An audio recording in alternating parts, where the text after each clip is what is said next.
मूकं करोति वाचालं पङ्गुं लङ्घयते गिरिं यत्कृपातमहं वन्दे श्रीगुरुदीनकारिणं श्रीचैतन्यमीश्वरं श्रीपरमानन्दमाधवं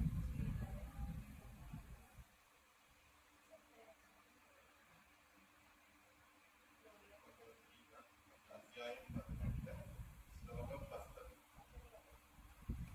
18 अध्याയം 10 ശ്ലോകം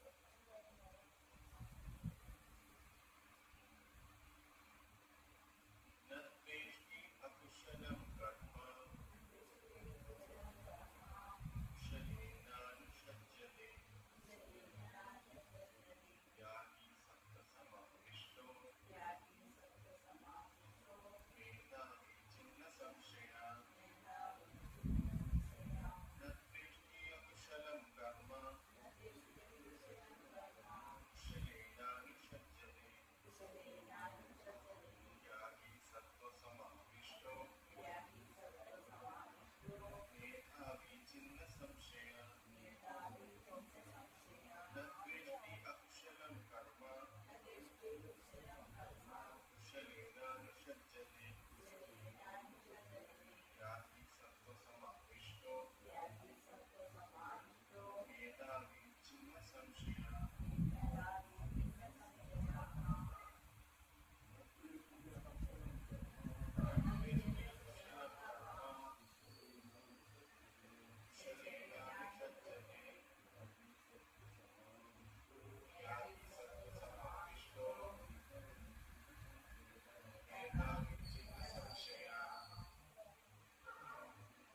द्वेष्टि अकुशलं कर्म कुशलेनानुषज्यते याति सत्त्वसमाविष्टो मेधावी छिन्न संशया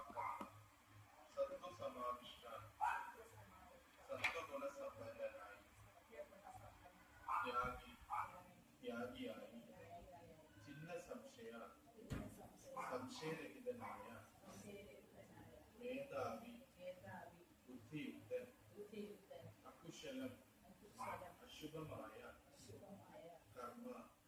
കർമ്മത്തെ ന ദ്വേഷ്ടി ദ്വേഷിക്കുന്നില്ല കുശലമായ ശ്രേഷ്ഠമായ കർമ്മത്തിൽ ന അനുഷജ്ജത്തെ ആസക്തനോ ആവും. विवर्तन भावार्थ कृष्ण कृपामूर्ति एस भक्तिवेदांत स्वामी शील प्रभुपाद की जय. വിവർത്തനം സ്വാത്വികനും ബുദ്ധിമാനുമായ ത്യാഗിക്ക് അശുഭകർമ്മങ്ങളോട് വെറുപ്പോ ശുഭകർമ്മങ്ങളിൽ ആസക്തിയോ തോന്നാറില്ല. അദ്ദേഹത്തിന് കർമ്മത്തെക്കുറിച്ചുള്ള സംശയങ്ങളെല്ലാം തീർന്നിരിക്കും. ഭാവാർത്ഥം കൃഷ്ണാബോധമോ സ്വാത്വിക ഭാവമോ ഉള്ളവർക്ക് ആരോടും വെറുപ്പുണ്ടാവില്ല. തന്റെ ശരീര ക്ലേശങ്ങളോട് പോലും തക്ക കാലദേശങ്ങളിൽ തങ്ങളുടെ പ്രവൃത്തികളുടെ ക്ലേശഫലങ്ങളെ ഭയപ്പെടാത്തവർ പ്രവർത്തിക്കും. ആധ്യാത്മിക അവസ്ഥയിൽ വർദ്ധിക്കുന്നവൻ തികഞ്ഞ ബുദ്ധിമാനാണെന്ന് അറിയണം. താൻ ചെയ്യേണ്ട കർമ്മങ്ങളെ കുറിച്ചുള്ള സംശയങ്ങൾക്ക് അതീതനും ആയിരിക്കും.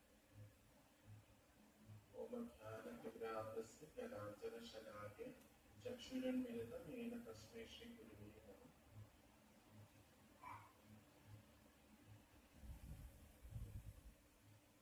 ഓം വിഷ്ണുപദായ വിഷ്ണുവിഷ്ണായ ശ്രീമതേ ഭക്തിവേദാന്ത സ്വാമിനിധി നാമിനെ നമസ്തേ സാരസ്വതി ദേവേ ഗൗരവാണി പ്രചാരണേ നിർവിശേഷ ശൂന്യവാദി ഭാഷാർത്ഥ വാഞ്ചാകൽപതരുഭ്യശ്ച കൃപാസിന്ധുഭ്യേവ ച बलिदान भावनेभ्यो वैष्णवेभ्यो अनंतकोटि वैष्णववृंद की श्रीकृष्ण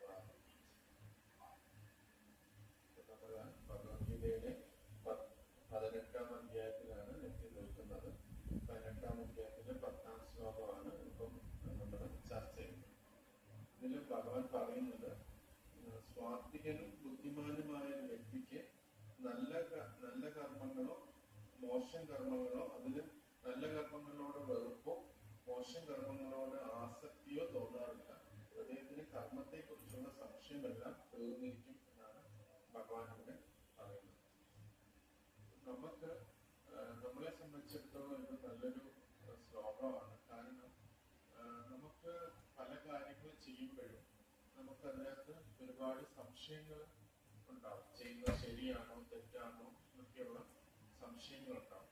നമ്മൾ ചെയ്യുന്നത് ചില കാര്യങ്ങളോട് നമ്മൾ ഒരുപാട് ആസക്തി പുലർത്തി ചെയ്യും, ചില കാര്യങ്ങൾ വെറുത്തുകൊണ്ട് നമ്മൾ ചെയ്യുകയും ചെയ്യും.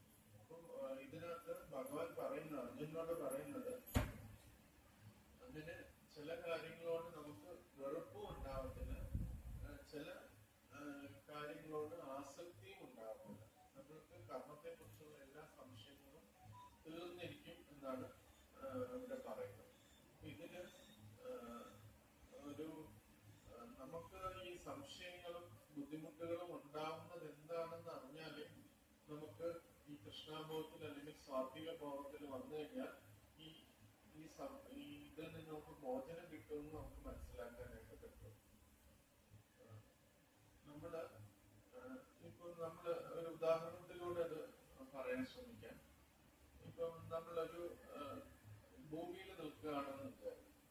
ഭൂമിയിൽ നിൽക്കുകയാണ്, നമ്മുടെ വീട്ടിനകത്ത് അടച്ചുറപ്പുള്ള ഒരു വീട്ടിനകത്ത് നിൽക്കുകയെന്ന് വെച്ചാൽ, ഇപ്പൊ വലിയൊരു മഴയോ വലിയൊരു കൊടുങ്കാറ്റോ ഒക്കെ വന്നാലും നമുക്ക് അത്ര വലിയൊരു ഭയം ഉണ്ടാവത്തില്ല.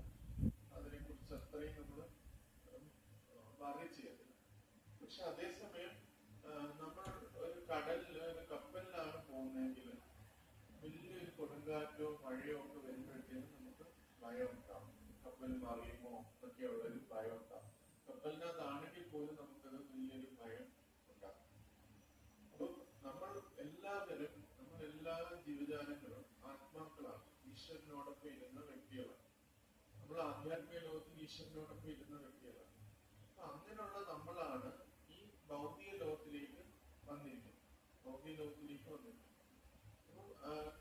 കരയിൽ നിന്നാൽ നമുക്ക് വലിയ പ്രശ്നമില്ല, കടലിൽ നിന്നാൽ പ്രശ്നം ഉണ്ടാകും. അതേപോലെ തന്നെ നമ്മളെല്ലാവരും ആത്മീയ വ്യക്തിത്വങ്ങളായതുകൊണ്ട് നമ്മൾ യഥാർത്ഥത്തിൽ ഈശ്വരനോടൊപ്പം ഇടപഴകുന്നതും ഈശ്വരൻ അവിടുത്തെ ആത്മീയ വ്യക്തിത്വങ്ങളോട് ഇടപഴകുന്ന വ്യക്തികളാണ്. പക്ഷെ നമ്മൾ ഈ ഭൗതിക ലോകത്തിൽ വന്നേക്കുമ്പോൾ നമ്മുടെ സ്വാഭാവികമായ ഒരു അവസ്ഥയിലല്ല നമ്മൾ നിൽക്കുന്നത്. കരയിൽ നിൽക്കുമ്പോൾ നമുക്ക് നല്ല ഒരു ശാന്തി കിട്ടി, പക്ഷെ കടലിൽ നിൽക്കുമ്പോൾ നമുക്കൊരു ഉത്കണ്ഠയും ഭയവും ഒക്കെ ഉണ്ടാവും. എന്ത് ചെയ്യണം എന്നൊക്കെയുള്ളൊരു ഭയം ഉണ്ടാവും. അപ്പൊ അതേപോലെയാണ് നമ്മൾ ഓരോ വ്യക്തികളും ഈ ഭൗതിക ലോകത്തിലേക്ക് വന്നിരിക്കുന്നത്. കാരണം നമ്മൾ ആത്മീയമായതുകൊണ്ട്, നമ്മളെല്ലാവരും യഥാർത്ഥത്തിൽ ഉള്ളിൽ ആത്മീയ വ്യക്തിയായതുകൊണ്ട് നമ്മൾ യഥാർത്ഥത്തിൽ ഇടപഴകുന്നതെല്ലാം ആത്മീയ വ്യക്തിത്വങ്ങളോടാണ്. നമ്മൾ ആധ്യാത്മിക ലോകത്തില് നമ്മൾ എല്ലാത്തിനും ജീവനുണ്ട്. ഈ മൈക്ക് അവിടെ ഉണ്ടെങ്കിൽ മൈക്കിന് ജീവനുണ്ട്, ടേബിളിന് ജീവനുണ്ട്, എല്ലാം ഈശ്വരന് ജീവനുണ്ട്. നമ്മൾ ഈശ്വരനുമായിട്ട് ബന്ധപ്പെടുന്ന എല്ലാത്തിനും ജീവനുണ്ട്. നമുക്കിപ്പോ ഇതിനോട് സംസാരിക്കാൻ പറ്റും, മൈക്കിനോട് സംസാരിക്കാൻ പറ്റും, കർത്താവിനോട് സംസാരിക്കാൻ പറ്റും. ഒന്നിനോട് നമുക്ക് അറിവില്ലായ്മ വരുന്നില്ല. എല്ലാം പൂർണ്ണമായ അറിവുള്ള വ്യക്തിത്വങ്ങളുമായിട്ടാണ് നമ്മൾ ഇടപഴകിക്കൊണ്ടിരിക്കുന്നത് ആധ്യാത്മിക. അപ്പൊ അവിടുന്നാണ് ഈശ്വരൻ വേണ്ട എന്ന് വിചാരിച്ച് നമ്മൾ ഈ ഭൗതിക ലോകത്തിലേക്ക് വന്നേക്കുന്നത്. അപ്പൊ അവിടുന്ന് ഇവിടോട്ട് വരുമ്പോൾ നമ്മൾ ഇടപഴകുന്നതെല്ലാം ഭൗതിക ജഡവസ്തുക്കളോടാണ് ഇടപെടുന്നത്. അപ്പൊ നമ്മളൊരു കാറിൽ പോവുകയാണെങ്കിലും ഒരു എയറോപ്ലെയിനിൽ പോവുകയാണെങ്കിൽ നമുക്ക് ഭയം ഉണ്ടാവും. കാരണം ഈ കാറോ എയറോപ്ലെയിനോ എന്തെങ്കിലും സംഭവിക്കാം. കാരണം അതിന് നമുക്ക് പൂർണ്ണമായിട്ടുള്ള അറിവില്ല. ഭൗതിക വസ്തുവിനെ കുറിച്ച്, ജഡവസ്തുവിനെ കുറിച്ച് പൂർണ്ണമായിട്ടുള്ള അറിവില്ല. അറിവ് അറിവില്ലെങ്കിൽ നമുക്ക് തീർച്ചയായിട്ടും ഭയം ഉണ്ടാകും. നമ്മുടെ ഭയം വരുന്നത് നമ്മുടെ അറിവില്ലായ്മ കൊണ്ടാണ്. ഇപ്പൊ നമ്മളിപ്പോ വേറൊരു എക്സാമ്പിൾ പറയുകയാണെങ്കിൽ ഒരു കാർ ഓടിച്ചു പോകാൻ അല്ലെങ്കിൽ ബൈക്ക് ഓടിച്ചു പോകാന്ന് വിചാരിക്കാം. നല്ല ഒരു മൂന്നാറിലെല്ലാം നമ്മള് ബൈക്ക് ഓടിച്ചു പോകാന്ന് വിചാരിക്കാം. ബൈക്ക് ഓടിച്ച് പോയിക്കൊണ്ടിരിക്കും, നല്ല എല്ലാം വ്യക്തമായിട്ട് കാണും. പക്ഷെ ഒരു കോടമഞ്ഞ് ഇറങ്ങി വന്നു കഴിഞ്ഞാല് പെട്ടെന്ന് നമ്മുടെ ഫുള്ള് നമ്മളെയും നമ്മൾക്ക് കാണാൻ പറ്റുന്നത് നമുക്ക് ചുറ്റുമുള്ള ഒന്നിനെയും നമുക്ക് കാണാനായിട്ട് പറ്റത്തില്ല. അപ്പൊ നമുക്ക് ഭയം ഉണ്ടാവും. ഞാൻ ഇനി പോകുന്നത് കൊക്കയിലേക്കാണോ, അല്ലെങ്കിൽ വേറെ അപ്പുറത്തുനിന്ന് ഒരു വണ്ടി വരുന്നുണ്ടോ, ഇതൊന്നും നമുക്ക് അറിയത്തില്ല. അപ്പൊ എപ്പോഴും ഭയം ഉണ്ടാവും. അപ്പൊ നമ്മുടെ ഭയത്തിന്റെ അടിസ്ഥാനം എന്ന് പറഞ്ഞാൽ നമുക്ക് പൂർണ്ണമായിട്ടുള്ള അറിവില്ലാത്തതുകൊണ്ടാണ്. പൂർണ്ണമായിട്ടുള്ള നമുക്ക് മുമ്പേ വസ്തുവിനെ നമുക്ക് പൂർണ്ണമായിട്ട് മനസ്സിലാക്കാൻ പറ്റാത്തതുകൊണ്ട്. ആധ്യാത്മിക ലോകത്തിൽ അങ്ങനെയില്ല.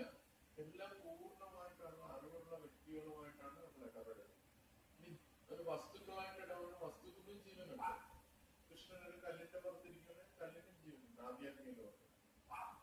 എല്ലാം നല്ല അറിവുള്ള ഇതുമായിട്ടാണ് ഇടുന്നത്. അങ്ങനെ ജീവിച്ചു വന്ന നമ്മള് ഈ ഒരു കോടമഞ്ഞിലേക്ക് ഇറങ്ങി വരുന്നത് പോലെയാണ് ഈ ഭൗതിക ലോകത്തിലേക്ക് വരുന്നത്. അപ്പൊ നമ്മൾ മൊബൈലുണ്ട്, മൊബൈൽ നമുക്ക് യൂസ് ചെയ്യാൻ പറ്റും. പക്ഷെ ഏതെങ്കിലും ഒരു പെട്ടെന്ന് ഒരു നിമിഷം പോലും നമ്മൾ വിചാരിക്കുന്നത് എനിക്ക് 1 വർഷം യൂസ് ചെയ്യാം അല്ലെങ്കിൽ 5 വർഷം യൂസ് ചെയ്യാം. പെട്ടെന്ന് മൊബൈലിൽ എന്തെങ്കിലും ഇത് വന്നിട്ട് അതങ്ങ് കേടായി. അതേപോലെയാണ് നമ്മൾ വിചാരിക്കും നമ്മൾ 60, 70, 90 വയസ്സ് വരെ ജീവിക്കും. പക്ഷെ ഒരു നിമിഷം മതി നമുക്ക് തലച്ചോറിൽ എന്തെങ്കിലും ബ്ലീഡിങ്ങോ എല്ലാം വന്നു കഴിഞ്ഞാൽ നമ്മള് ഒന്നുകിൽ കിടപ്പായി പോകാനോ അല്ലെങ്കിൽ മരിച്ചു പോകാനോ ഒക്കെ. നമ്മള് അനുനിമിഷം ഇടപഴകുന്നത് ഭൗതിക വസ്തുക്കളോടാണ്. ഭൗതിക വസ്തുക്കളോട് ഇടപഴകുന്നിടത്തോളം കാലം നമുക്ക് ഒരിക്കലും ഒരു കാര്യത്തിലും നമുക്ക് ഒരു ഉറപ്പ് കിട്ടത്തില്ല. അപ്പൊ അതുകൊണ്ടാണ് നമ്മൾ ഈ ഭൗതിക ലോകത്തിൽ വരുമ്പോൾ നമ്മൾ യഥാർത്ഥ സ്വാഭാവിക അവസ്ഥയിലല്ല എന്ന് പറയുന്നത്. എത്ര കഴിവ് ഒരു വ്യക്തിക്കുണ്ടെങ്കിലും, എത്ര ബലമുണ്ട്, എത്ര ആഗ്രഹം ഉണ്ടെങ്കിലും അയാൾ ഇടപെടുന്നത് ഭഗവാന്റെ ഭൗതിക ശക്തിയോടാണ് ഇടപെടുന്നത്. ഭൗതിക ശക്തിയെ മനസ്സിലാക്കാനുള്ള പൂർണ്ണമായിട്ടുള്ള അറിവ് നമുക്ക് ഇല്ല. അതുകൊണ്ട് തീർച്ചയായിട്ടും നമ്മുടെ എത്ര നമ്മൾ മുന്നോട്ട് പോയാലും അതിൽ നമുക്ക് ഭയം തീർച്ചയായിട്ടും ഉണ്ടാവും. നമ്മുടെ സ്വാഭാവിക അവസ്ഥയിലേക്ക് എടുത്ത് നമ്മൾ ആത്മീയ ലോകത്തിലേക്ക് മാറ്റപ്പെടുകയാണെങ്കിൽ, നമ്മൾ നമ്മുടെ ആത്മീയ വ്യക്തിത്വങ്ങളുമായിട്ട് ഇടപെടുകയാണെങ്കിൽ നമുക്ക് ഈ ഒരു ഭയത്തിൽ നിന്ന് പുറത്തു വരാനായിട്ട് പറ്റും. അപ്പൊ അതുകൊണ്ടാണ് ആചാര്യന്മാരെല്ലാം നമുക്ക് നാമം പറഞ്ഞത്. നാമം പറയുമ്പോൾ നാമം കൃഷ്ണന് ഒന്നാണ്, ഈശ്വരന് ഒന്നാണ്. നിരന്തരം നമ്മൾ നാമം ജപിക്കുമ്പോഴത്തേന് നമ്മുടെ അവബോധം ആ ഈശ്വരനുമായിട്ട് ബന്ധപ്പെടുകയാണ്. അവിടെ നമുക്ക് ഭയം വരുന്നു. ഭയം എന്നാലും നമ്മൾ ചെയ്യുന്ന അടുത്ത നിമിഷം ചെയ്യുന്ന കാര്യത്തെ കുറിച്ച് നമുക്ക് പൂർണ്ണ ബോധ്യമില്ല. നമ്മൾ നാമം ജപിക്കുന്നത് എന്നാലും ഉണ്ടാകില്ല. പക്ഷെ നമ്മൾ നാമം ജപിക്കുമ്പോൾ ഈശ്വരനുമായിട്ട് ബന്ധപ്പെടുന്നവർക്ക് ഈശ്വരന്റെ കൈപിടിച്ചാണ് നടക്കുന്നത്. അപ്പൊ അതുകൊണ്ട് നമുക്ക് ഭയത്തിൽ നിന്ന് പുറത്തു വരാൻ പറ്റും. ഇപ്പൊ ഈ കോടമഞ്ഞാണ് എന്ന് വിചാരിക്കാം. ഒരു ആദ്യത്തെ എക്സാമ്പിൾ തന്നെ, കാറ് നമ്മൾ അകത്തേക്ക് കയറ്റി നമുക്ക് ചുറ്റും ഒന്നും കാണാനായിട്ട് പറ്റുന്നില്ല. പക്ഷെ എല്ലാം വ്യക്തമായിട്ട് കാണാൻ പറ്റുന്ന ഒരാൾ നമ്മുടെ കൂടെ ഉണ്ടെങ്കിൽ നമുക്ക് അത് പ്രശ്നമില്ല. നമുക്ക് കാണാൻ പറ്റിയില്ലെങ്കിലും അയാൾക്ക് കാണാൻ പറ്റും. നമുക്ക് പുറത്തേക്ക് വരാനായിട്ട് സാധിക്കും. അപ്പൊ കർമ്മത്തെ കുറിച്ചുള്ള സംശയം ഒരു ഭക്തന് തീർന്നിരിക്കുന്നു എന്ന് പറയുന്നതിന്റെ അടിസ്ഥാനം അദ്ദേഹം പ്രവർത്തിക്കുന്നത് ഈശ്വരന്റെ നിർദ്ദേശപ്രകാരമാണ്. അല്ലാതെ എത്ര ഇന്റലിജന്റ് ആണ് നമ്മൾ, എത്ര നല്ല ബുദ്ധിശാലിയാണ്, എത്ര കാര്യങ്ങളൊക്കെ ഗ്രഹിക്കാനുള്ള കഴിവുണ്ടെങ്കിൽ പോലും ഈ ഭൗതിക ലോകത്ത് നമുക്ക് ഈ നാളത്തെ ഭയത്തിൽ നിന്ന് നമുക്ക് പുറത്തു വരാനായിട്ട് സാധിക്കും. അങ്ങനെയായിരുന്നെങ്കിൽ ഗാന്ധിജി ഒന്നും മരിക്കത്തില്ല. ഗാന്ധിജിയൊക്കെ നല്ല ബുദ്ധിശാലിയായ വ്യക്തിയായിട്ടാണ് പറയുന്നത്. അപ്പൊ അദ്ദേഹം വിചാരിച്ചു പാകിസ്ഥാനായിട്ട് മുറിഞ്ഞു പോയിക്കോട്ടെ, അപ്പൊ എല്ലാം ഓക്കെ ആകുമെന്ന് വിചാരിച്ചു. പക്ഷെ അതിന് ഇഷ്ടപ്പെടാത്ത ഒരുപാട് പേരുണ്ടായിരുന്നു. അതുകൊണ്ടാണ് അദ്ദേഹത്തിന് അത് ഭാരതത്തെ മുറിച്ചപ്പോ അദ്ദേഹം വിചാരിച്ചു മുസ്ലിംസിന്റെ ഭാഗത്ത് പോട്ടെ, ഹിന്ദുക്കൾ ഇവിടെ നിൽക്കട്ടെ, അപ്പൊ അത് നല്ലൊരു ഡെസിഷൻ ആണെന്നാണ് വിചാരിച്ചത്. പക്ഷെ ആ ഡെസിഷൻ ഇഷ്ടപ്പെടാത്ത ഒരുപാട് ആള് ഭാരതത്തിലുണ്ടായിരുന്നു. നമ്മുടെ രാജ്യത്തെ വിഭജിച്ചു എന്നുള്ള ദേഷ്യം ഉണ്ടായിരുന്നു. അതുകൊണ്ടാണ് അദ്ദേഹത്തിന് മരണം സംഭവിച്ചത്. അപ്പം അയാൾ അത്രയും ബുദ്ധിശാലിയാണെങ്കിൽ പോലും അയാൾ സ്വന്തം നാട്ടിലെ ജനങ്ങളെ പൂർണ്ണമായിട്ട് മനസ്സിലാക്കാൻ അദ്ദേഹത്തിന് സാധിച്ചില്ല. അതുകൊണ്ടാണ് അങ്ങനൊരു അതേപോലെ എത്രയോ ബുദ്ധിശാലികളായിട്ടുള്ള വ്യക്തികളുണ്ട്. പക്ഷെ അവർക്ക് തൊട്ട് നിമിഷം അടുത്ത സമയം ഉണ്ടാകുന്ന മരണത്തെ കുറിച്ചും അടുത്ത സമയത്താകുന്ന പ്രശ്നങ്ങളെ കുറിച്ചും. നമ്മുടെ ഡൊണാൾഡ് ട്രംപ് എത്ര ബുദ്ധിശാലിയാണെന്ന് ആദ്യത്തെ ഒരു 3 ദിവസം കൊണ്ട് ഇറാനുമായിട്ടുള്ള യുദ്ധം നിർത്താമെന്നാണ് പറഞ്ഞത്. ഇപ്പൊ എത്ര ഒരു വർഷത്തിന് പുറത്തായി ആ യുദ്ധം നടന്നുകൊണ്ടിരിക്കുന്നത്. നിർത്താൻ പറ്റുന്നില്ല. അപ്പൊ എത്ര ബുദ്ധിമുട്ട്.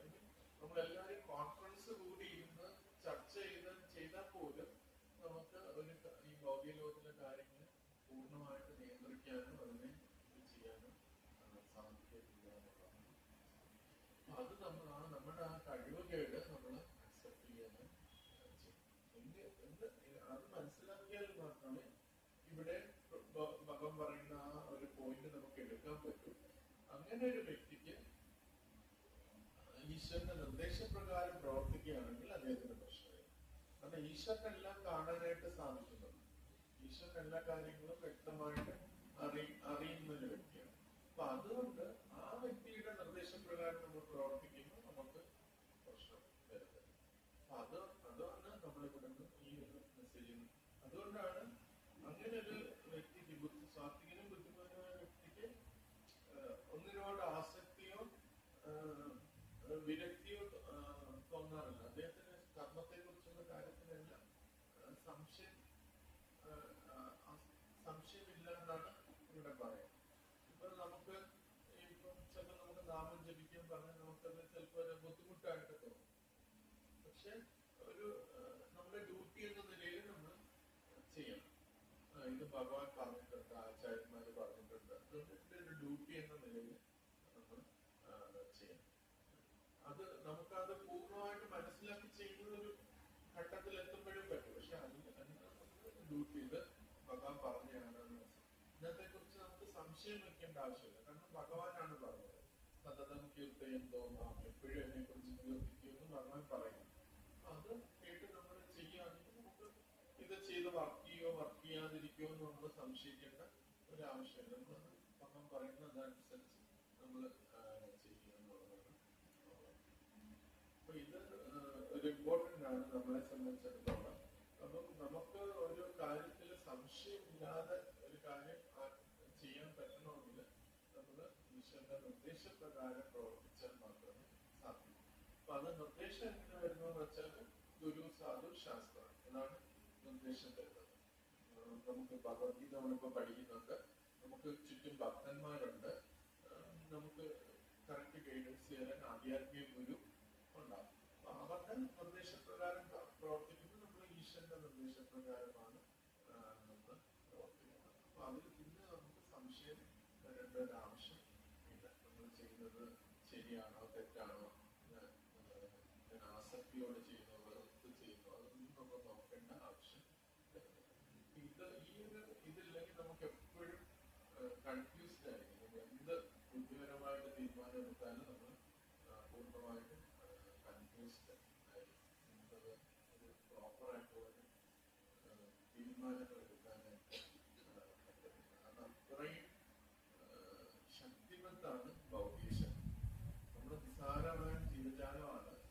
ഭൗതികശക്തി നമ്മളെക്കാട്ടിലും താഴെയാണെങ്കിൽ പോലും അത് അത്രയും വലിയൊരു ഭൗതികശക്തിയോട് നമ്മൾ ഇടപഴകുന്നത് കൊണ്ട് നമുക്ക് പൂർണ്ണമായിട്ട് അതിനെ ജയിക്കാനായിട്ട് സാധിക്കത്തില്ല.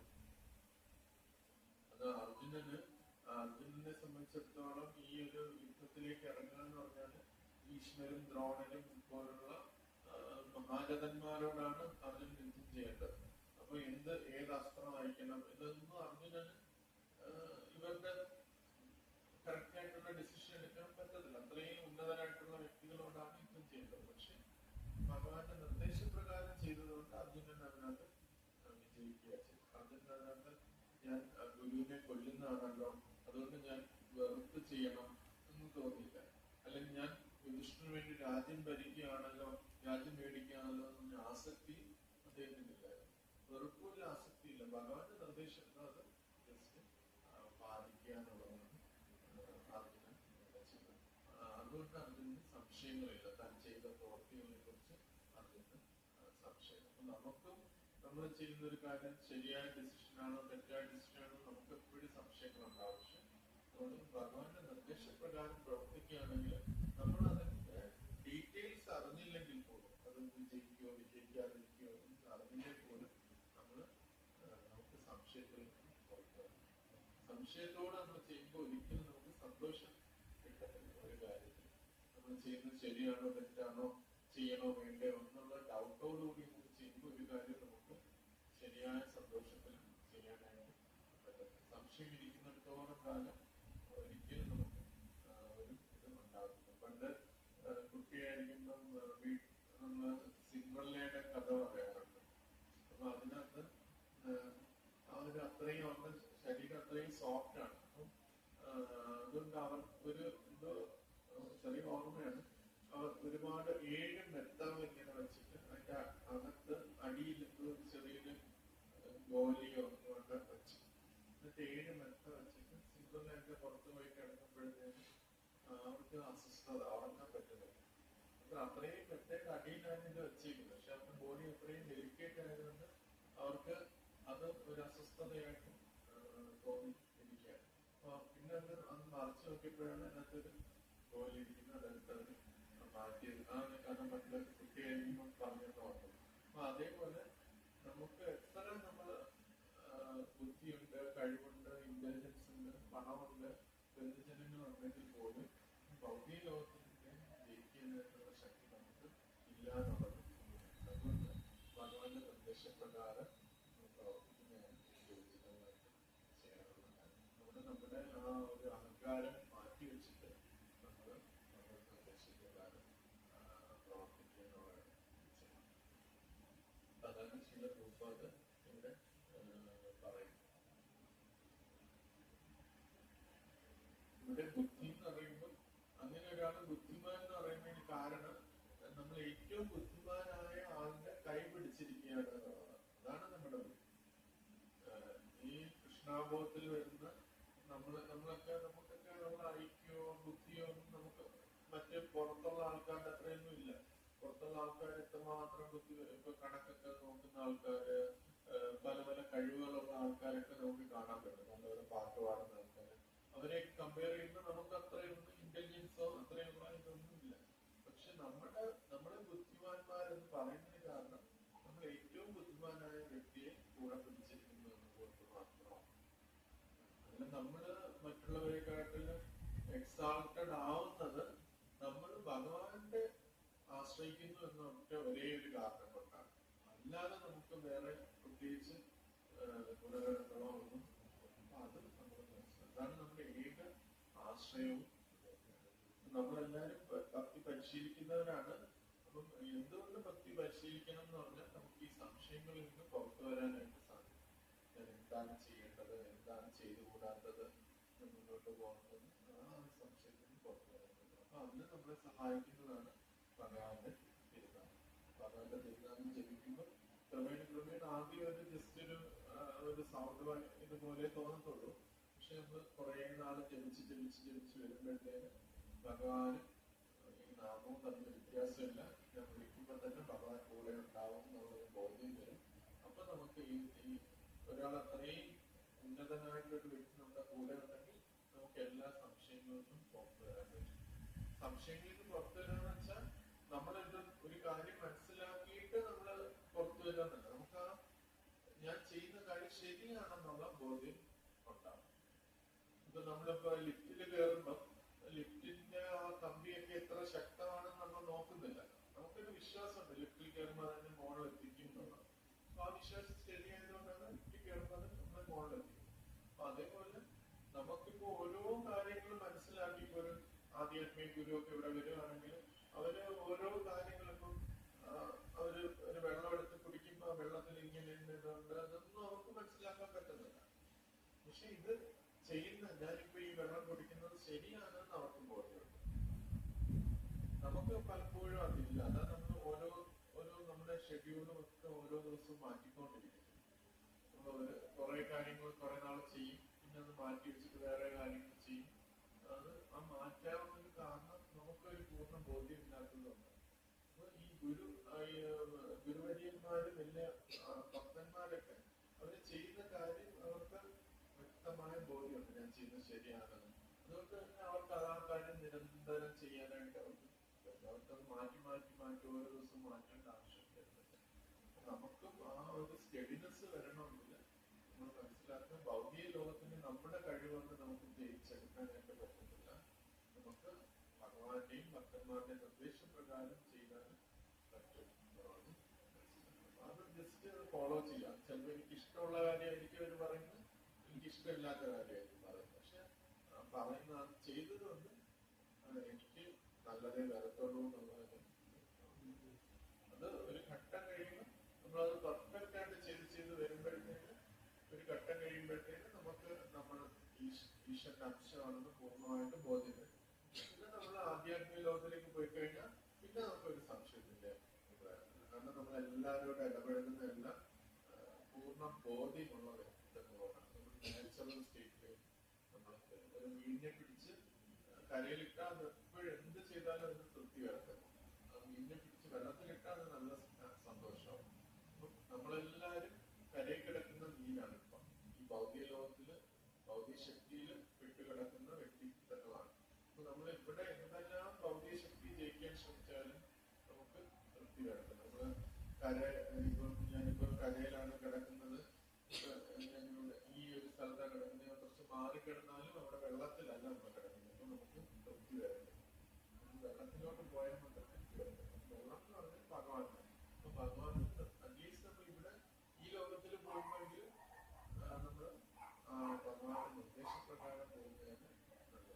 പ്രഭുപാദ് ഒരു പറയുന്നുണ്ട്, best use of bad guardian എന്നുള്ളൊരു കാര്യം പ്രഭുപാദ്. അപ്പൊ നമ്മളൊരു സെക്കൻഡ് ഹാൻഡ് കാർ മേടിക്കാൻ പോയി വിചാരിക്കുക, നമ്മളെ കലപ്പിച്ചയാൾ അതിനൊരു മോശം കാറാണ് നമുക്ക് തന്നതെന്ന് വിചാരിക്കും.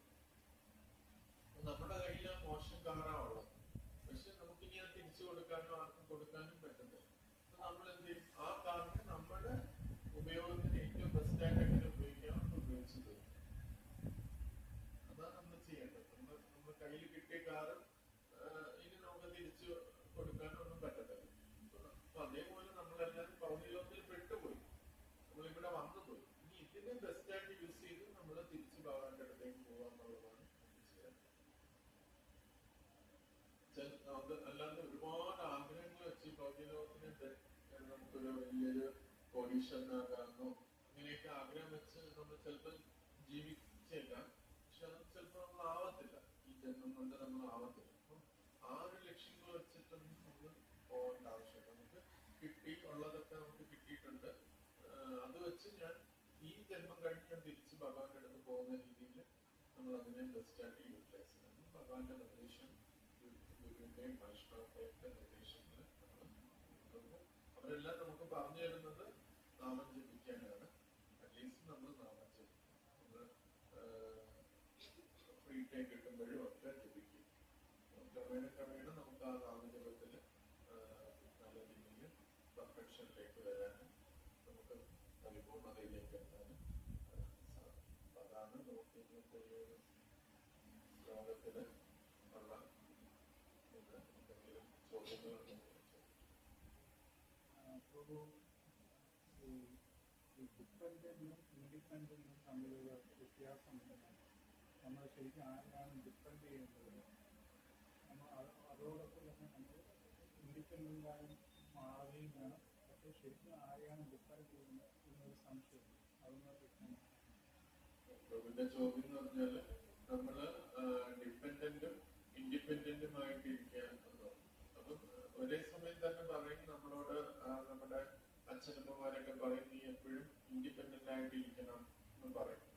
അതേസമയം നമ്മൾ ഇവിടെ ഈ ക്ലാസ്സുകളിലൊക്കെ കേൾക്കുമ്പോൾ ഭഗവാനെ ഡിപ്പെൻഡ് ചെയ്യണം നമ്മൾ പറയാറുണ്ട്.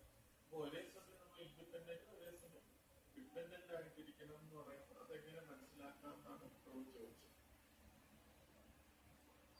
യഥാർത്ഥത്തില് നമ്മൾ ഓരോരുത്തരും എപ്പോഴും ഡിപ്പെൻഡന്റ് ആയിട്ടുള്ള വ്യക്തികളാണ്. നമുക്ക് ഒരു ഇൻഡിപെൻഡൻസ് ഇല്ല. ഇൻഡിപെൻഡൻസ് പൂർണ്ണമായിട്ട് നമുക്ക് ഉണ്ടെന്ന് പറയാൻ പറ്റത്തില്ല. കാരണം എന്ന് വെച്ചാല് ഭഗവാൻ നമ്മളെ ഓരോരുത്തരെയും അനുനിമിഷം നമ്മളെ നിലനിർത്തിക്കൊണ്ടിരിക്കുക. നമ്മുടെ നിലനിൽപ്പ് നമ്മുടെ പൂർണ്ണമായിട്ടുള്ള കഴിവില്ല. ഇപ്പൊ ഒരു ഉദാഹരണം, പ്രഭു രാവിലെ എഴുന്നേറ്റ് സൂര്യനെ നോക്കാന്ന് വിചാരിച്ചു. സൂര്യനെ നോക്കുമ്പോൾ പ്രഭുവിന് കാണുന്നതെല്ലാം സൂര്യരശ്മികളാണ്. സൂര്യഗോളത്തിലൊക്കെ പോകണമെങ്കിൽ നമുക്ക് ഒത്തിരി പാടാണ്. അകത്ത് പോയി സൂര്യദേവനെയൊക്കെ കാണാൻ കുറച്ച് പാടാണ്. പക്ഷെ നമുക്ക് ആ കൂടെ കാണാൻ പറ്റുന്ന സൂര്യരശ്മിയാണ് കാണാൻ പറ്റുന്നത്. ഈ സൂര്യരശ്മി എന്ന് പറഞ്ഞാല് ഓരോ നിമിഷവും സൂര്യൻ അതിനെ പുറന്തള്ളുന്നത് കൊണ്ടാണ് ആ സൂര്യരശ്മിക്ക് നിലനിൽക്കുന്നത്. അല്ല, സൂര്യരശ്മിക്ക് ഇൻഡിപെൻഡന്റ് ആയിട്ടുള്ള ഒരു നിലനിൽപ്പില്ല. സൂര്യൻ അതിനെ പുറത്തോട്ട് വിട്ടുകൊണ്ടിരിക്കുന്നത് കൊണ്ടാണ് അതിനുള്ളത് നിലനിൽപ്പ്.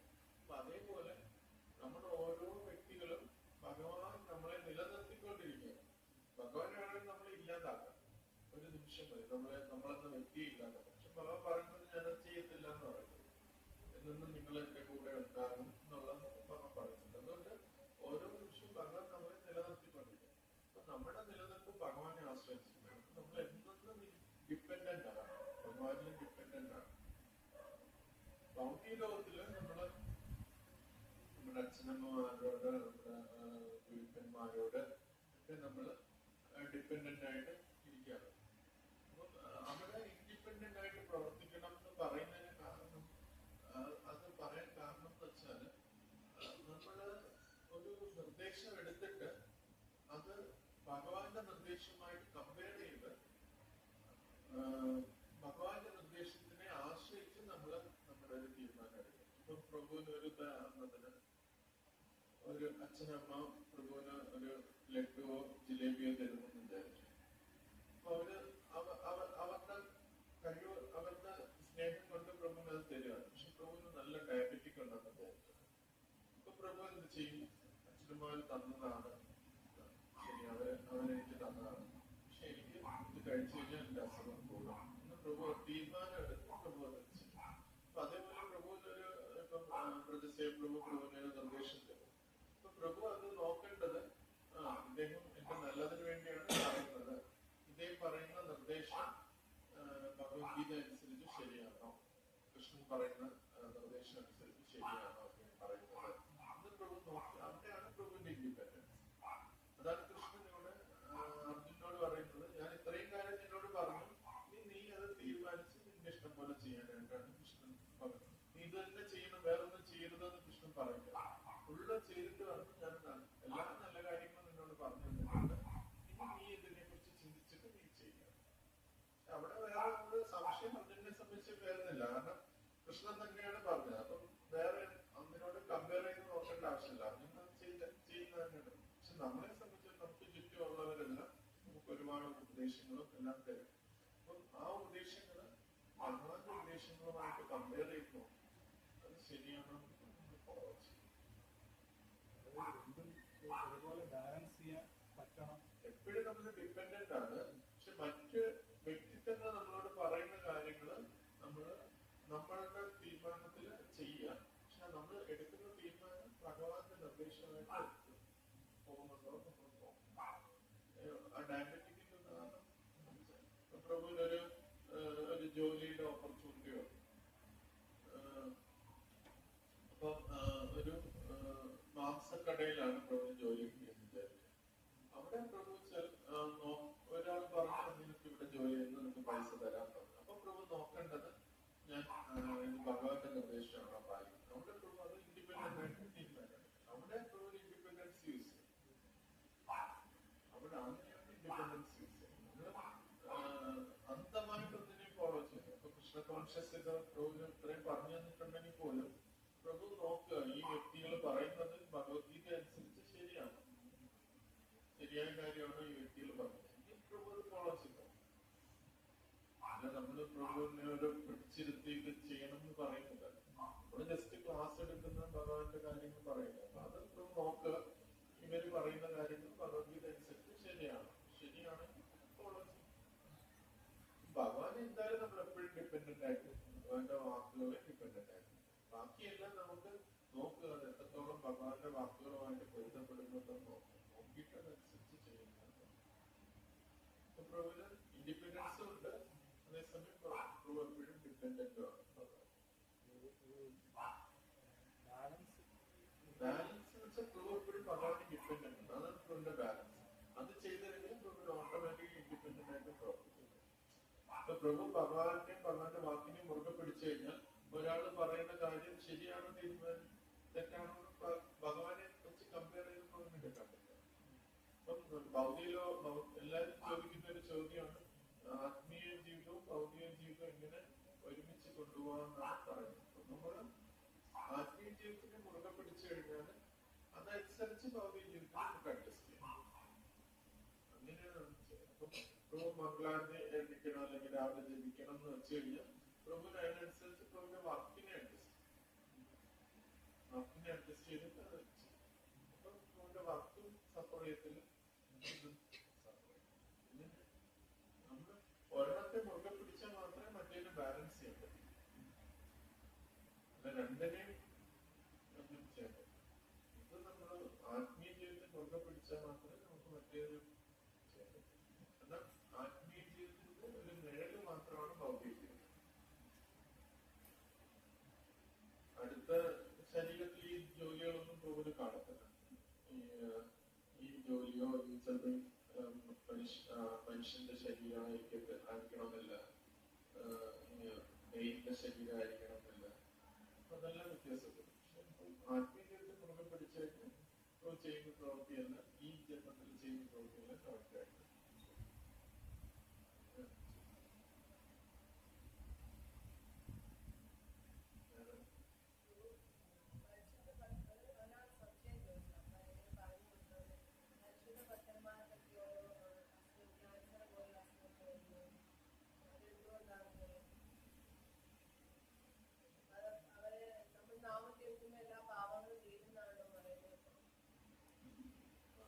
നല്ലൊരു ചോദ്യമാണ്.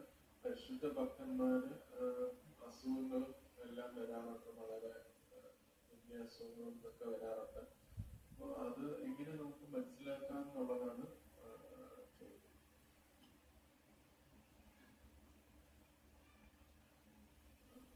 നമ്മള് പ്രഭുപാദിന്റെ ഒരു എക്സാമ്പിൾ എടുക്കുകയാണെങ്കിൽ, പ്രഭുപാദിന്റെ എക്സാമ്പിൾ വെച്ച് പറഞ്ഞു, പ്രഭുപാദൻ എന്നുള്ളൊരു ഭക്തനെ സംബന്ധിച്ചിടത്തോളം അദ്ദേഹത്തിന്റെ അവബോധം പൂർണ്ണമായിട്ട് ഈശ്വരനിൽ നിന്നും എപ്പോഴും 24 മണിക്കൂർ കൃഷ്ണനെ കുറിച്ച് ചിന്തിക്കുന്ന ഒരു വ്യക്തിയാണ് പ്രഭുപാദൻ. പക്ഷെ അദ്ദേഹത്തിന്റെ ശരീരത്തിന് ഒരുപാട് ബുദ്ധിമുട്ടുകളും ഇതെല്ലാം വരുന്നുണ്ട്. ശരീരത്തിന് അദ്ദേഹം ഡയബറ്റിക് ആയിരുന്നു. പിന്നെ അദ്ദേഹത്തിന് പ്രഭുപാദന്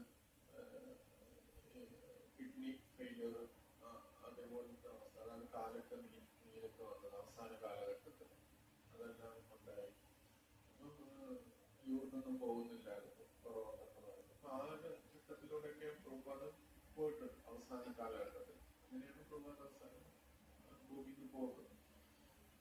അപ്പം അങ്ങനെ ഒരു വ്യക്തിക്ക് എങ്ങനെ ഇത് വരും എന്നുള്ളതാണ് നമുക്ക് സംശയം തോന്നുന്നത്.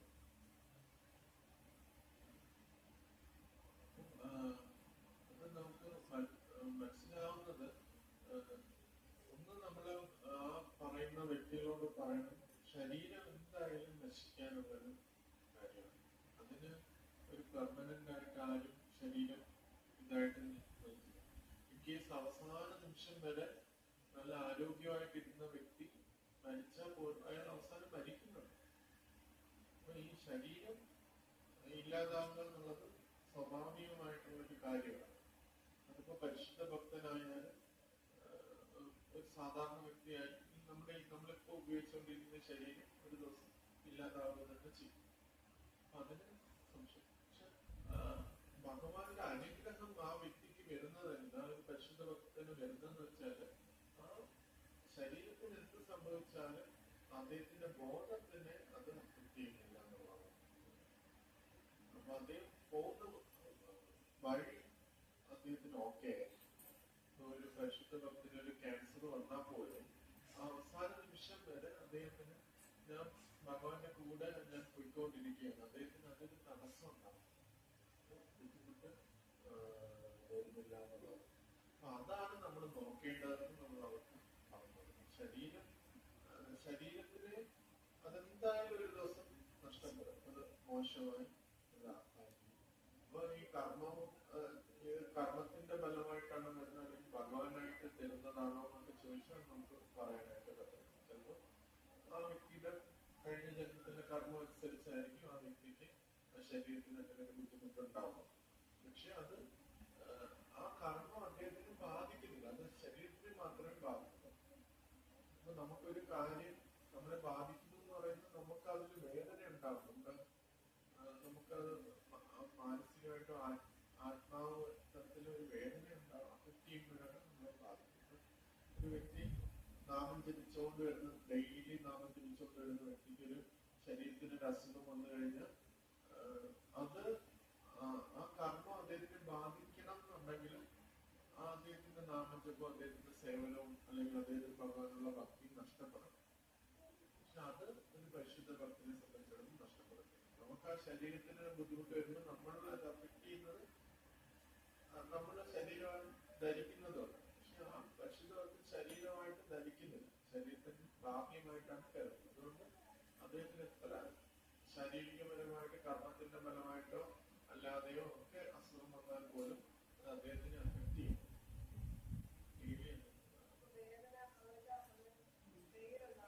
വേദന ഉണ്ടാവും ശരീരത്തിൽ ഇരിക്കുന്നിടത്തോളം. അതാണ് ബാഡ് ബാർഗെയിൻ എന്ന് പറയുന്നത്.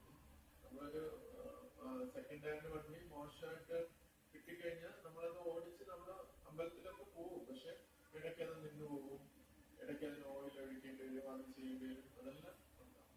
പക്ഷെ അവര് എത്രത്തോളം ശരീരത്തിൽ ധരിക്കുന്നു അത്രത്തോളം അവർക്ക് വേദന. പക്ഷെ പരിശുദ്ധ ഭക്തൻ ശരീരമായിട്ട് ധരിക്കേണ്ടത് കൊണ്ട് അവർക്ക് അത്രയും ഉണ്ടാവത്തില്ല. പക്ഷെ എന്നാലും ഒരു ശരീരത്തിലായിരിക്കുന്നുണ്ട് അത് വേദനയും അസുഖങ്ങളുടെ ബുദ്ധിമുട്ടുകളെല്ലാം അഫക്ട് ചെയ്യും.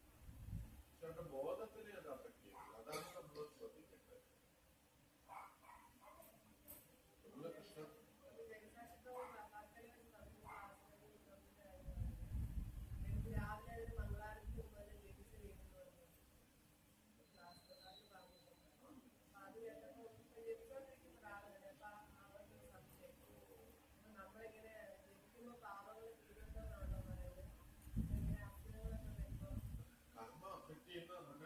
ആത്മാവിനെയാണ് യഥാർത്ഥത്തിൽ അത് നമ്മള് ആ നമ്മളൊരു കാര്യം ചെയ്തു കഴിഞ്ഞാൽ, ഇപ്പൊ ഞാൻ ഈ ജന്മത്തിൽ ഒരുപാട് കോഴികളെ കൊല്ലുന്നു എന്ന് വിചാരിക്കും.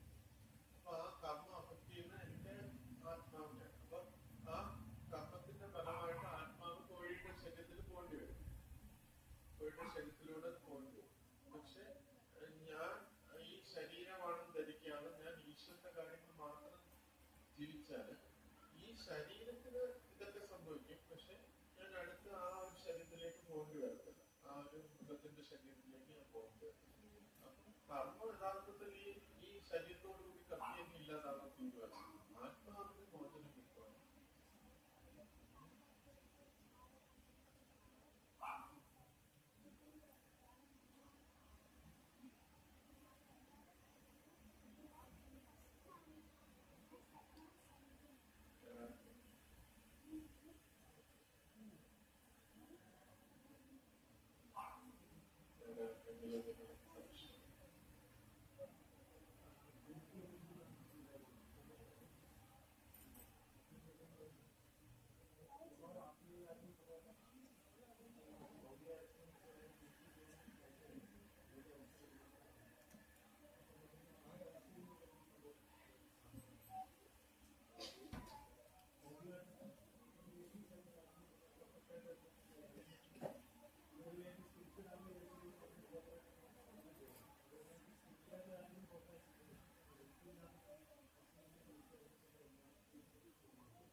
രണ്ട് ഡ്യൂട്ടീസും പ്രോപ്പറായിട്ടൊന്നും ചെയ്യുന്നില്ല.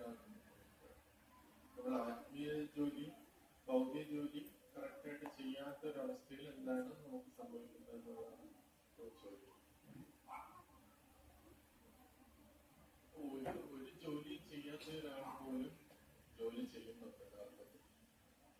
കാരണം നമ്മള് ആക്ച്വലി നമ്മള് ജീവിക്കുന്നിടത്തോളം കാലം, മരിക്കുന്നത് വരെ ജീവിക്കുന്നിടത്തോളം കാലം നമ്മള് ഈ ഒരു ടൈമിലൂടെയാണ് പോയിക്കൊണ്ടിരിക്കുന്നത്. ടൈം ഈ സമയം എന്ന് പറഞ്ഞ ഒരു റോഡായിട്ട് കരുതി കഴിഞ്ഞാൽ റോഡിലൂടെ നമ്മൾ പോയിക്കൊണ്ടിരിക്കുക. ഒന്നും ചെയ്യുന്നില്ല പോലും ആ റോഡിലൂടെ നമ്മൾ സഞ്ചരിച്ചുകൊണ്ട് ട്രാവൽ ചെയ്തത്. അപ്പൊ നമുക്ക് പല കാര്യങ്ങളും നമ്മൾ ഉണ്ടാവും. ചിലപ്പോൾ പല ചിന്തകൾ ഉണ്ടാവും, അതിന്റെ കാര്യങ്ങളെല്ലാം ഉണ്ടാവും.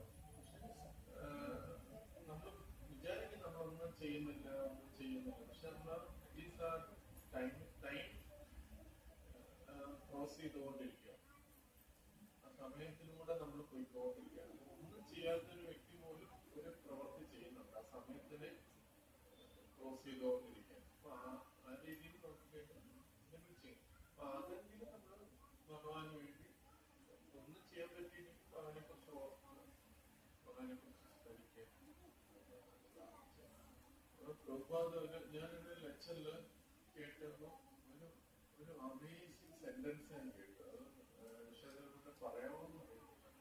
അത്രയും ഒരു പ്രൊഫൗണ്ട് ആയിട്ടുള്ള പ്രഭുപാദ് പറഞ്ഞു, അപ്പൊ നിങ്ങൾക്ക് കൃഷ്ണനെ കുറിച്ച് ഓർക്കുക എന്നുള്ളതാണ് ഏറ്റവും പരമമായിട്ടുള്ള കാര്യം. പ്രഭുപാദ് അപ്പൊ അത് നിങ്ങൾക്ക് പൂർണ്ണമായിട്ട് ചെയ്യാൻ പറ്റുമെങ്കിൽ even if you can do always remember Krishna, പിന്നെ നമുക്ക് ടെമ്പിളിൽ പോകുന്ന ചാൻഡ് ചെയ്യുന്നതിലും ഇമ്പോർട്ടന്റ് അല്ല, കൃഷ്ണ ഓർക്കുക എന്നുള്ളതാണ് ഇമ്പോർട്ടന്റ്.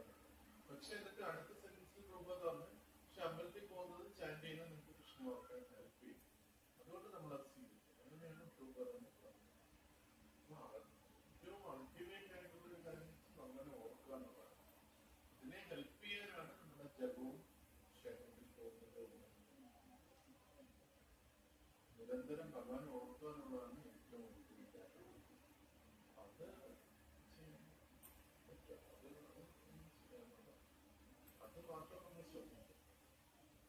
ജപം നമ്മളെ സംബന്ധിച്ച് ജപം ഉണ്ടായാലേ ഭഗവാൻ ഓർക്കാൻ പറ്റും. അതുകൊണ്ട് പ്രഭുപാദ് അങ്ങനെ പറഞ്ഞാൽ പ്രഭുപാദം ജപിക്കുക. പക്ഷെ അതൊരു സെന്റൻസ് ഒരു ലെക്ചറിന്റെ ഭാഗത്ത് ജസ്റ്റ് കേട്ടു. അൾട്ടിമേറ്റ്ലി ഭഗവാനെ ഓർക്കുക, നിരന്തരം ഓർക്കുക എന്നുള്ളതാണ് ഫൈനലായിട്ട്. അതാണ് പ്രോസസ്. നമ്മുടെ ഭക്തിയോഗം എന്ന് പറഞ്ഞാൽ എന്റെ പ്രോസസ് എന്ന് വെച്ചാൽ നിരന്തരം ഭഗവാനെ ഓർക്കുക എന്നുള്ളതാണ്. അപ്പൊ അതിനെ ഹെൽപ്പ് ചെയ്യുന്നതാണ്. ഇപ്പൊ ബുക്ക് വായിക്കുമ്പോൾ നമുക്ക് ഓർമ്മ വരും, നമുക്ക് ചാൻഡ് ചെയ്യുമ്പോൾ ഓർമ്മ വരും, ഭക്തന്മാരുടെ കൂടെ ഇരിക്കുമ്പോൾ ഓർമ്മ വരും, അമ്പലത്തിൽ പോയി ഭഗവാനെ കാണുമ്പോൾ ഓർമ്മ വരും, ഇതെല്ലാം ഗുരുവിനെ സ്വീകരിക്കുമ്പോൾ ഓർമ്മ വരും. ഇതെല്ലാം നമ്മൾ അതിനുവേണ്ടിയുള്ള പദ്ധതിയാണ്, ഓർമ്മ വരിക. അത് നമ്മൾ നമ്മുടെ ഭൗതിക ജോലി പെർഫെക്റ്റ് ആയിട്ടില്ലെങ്കിൽ, ആത്മീയ ജോലി പെർഫെക്റ്റ് ആയിട്ടില്ലെങ്കിൽ ഓർമ്മ ഭഗവാനെ നിരന്തരം മറക്കാതിരിക്കുക എന്നുള്ളതാണ്. അത് നമ്മൾ ക്ലാസ്സിലൊന്നും കോർക്കാൻ പറ്റില്ല, ഇതെല്ലാം നോട്ടീസ് ആയതുകൊണ്ടാണ് അത് പറഞ്ഞത്. പ്രഭുപാദ് അങ്ങനെയാണ് പറഞ്ഞത്. നമുക്ക് in case you can remember Krishna ആളുകൾ അതിനത്രയും അത് ആ ഭഗവാനെ ഓർക്കുക എന്നുള്ളതാണ് പരമം. അപ്പൊ ഇൻ കേസ് നിങ്ങൾ ജപിച്ചില്ലെങ്കിലും അമ്പലത്തിൽ പോയില്ലെങ്കിലും നിങ്ങൾക്ക് അത് ഓർക്കാൻ പറ്റുമെങ്കിൽ അത് ഓക്കെയാണ് എന്ന് പ്രഭുപാദ് പറയുന്നത്. അടുത്ത സെന്റൻസിൽ പ്രഭുപാദ് പറയുന്നത് chanting and temple will help you to remember Krishna. ഭഗവാനെ ഓർക്കുക എന്നുള്ളതാണ് ഏറ്റവും അതല്ലേ ഭഗവാൻ ഭഗവത്ഗീതയിൽ പറയുന്നത്. സ്മരൺ ഭാവം, സ്മരൺ ഭാവം എന്നാണ്. അതിനെക്കുറിച്ച് എന്ത് ഭാവത്തിനെയാണ് സ്മരിക്കുന്നത് അതനുസരിച്ചാണ് നമ്മുടെ അടുത്ത ശരീരം വരുന്നത്. നമ്മൾ ചെയ്യുന്ന ആത്മീയ ജോലിയായാലും ഭൗതിക ജോലിയായാലും അത് ചെയ്യുമ്പോൾ അത് ഭഗവാനെ ഓർക്കുന്നുണ്ടോ എന്നുള്ളത്.